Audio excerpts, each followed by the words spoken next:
Alors, est-ce que l'intelligence artificielle peut nourrir notre vie spirituelle? C'est une question qui sonne un peu comme de la science-fiction, on est d'accord. Et pourtant, aujourd'hui, on plonge au cœur de cette rencontre assez surprenante en explorant une plateforme tout à fait unique, Spiritus AI. Pour bien comprendre de quoi il s'agit, voilà notre parcours. On va d'abord jeter un œil au contexte, là où la foi et la technologie se croisent. Ensuite, on découvrira ce qu'il y a dans la suite Spiritus AI, avec des outils pour le ministère, pour la croissance personnelle et pour le quotidien. Et on terminera en explorant la mission, le pourquoi derrière cette IA. Bon, commençons par le début. Pour comprendre l'intérêt d'un tel outil, il faut d'abord saisir le contexte actuel. C'est tout l'objet de cette première partie sur la foi et la technologie. Et nous voilà face à la grande question.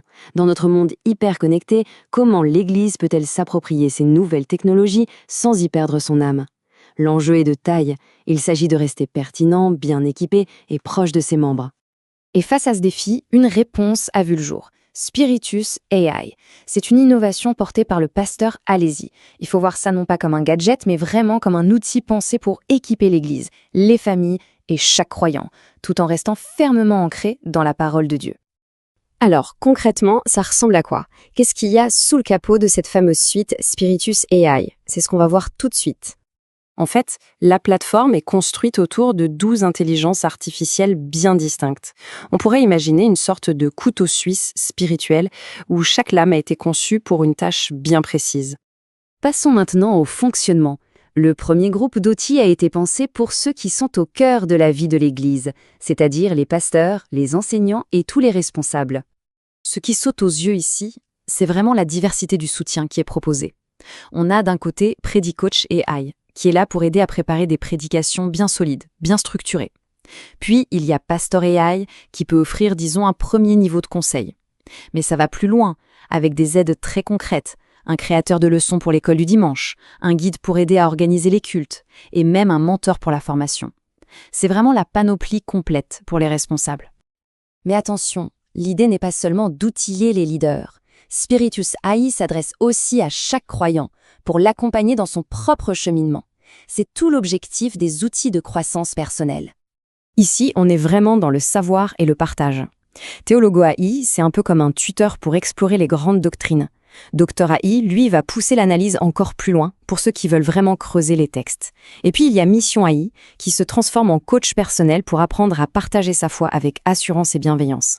Finalement, la foi, ça ne se vit pas que dans les livres ou à l'église. Voyons comment Spiritus AI essaie de s'ancrer dans le concret du quotidien, là où les défis sont souvent les plus réels. C'est peut-être là que l'outil devient le plus intime. Généraliste AI est pensé comme un compagnon spirituel pour les petites et grandes questions de tous les jours. Family AI, lui, se penche sur la dynamique du foyer, que ce soit pour les parents ou les couples. Intercesseur AI propose un cadre pour enrichir sa vie de prière. Et enfin, Conseiller AI est là pour apporter un éclairage biblique sur les défis plus personnels. Ok, maintenant qu'on a vu le comment, c'est crucial de comprendre le pourquoi. Quelle est la vision qui porte un projet aussi ambitieux que celui-ci? Cette phrase, c'est sans doute la clé de tout. L'objectif est clairement affiché. L'IA n'est pas là pour remplacer la communauté, les pasteurs ou les relations humaines. Non, elle se positionne comme un soutien, un outil pour enrichir et équiper l'Église, et surtout pas pour la supplanter. Et pour avoir accès à tout cet écosystème d'outils, comment ça marche? Eh bien, la plateforme fonctionne avec un abonnement mensuel de 20 $.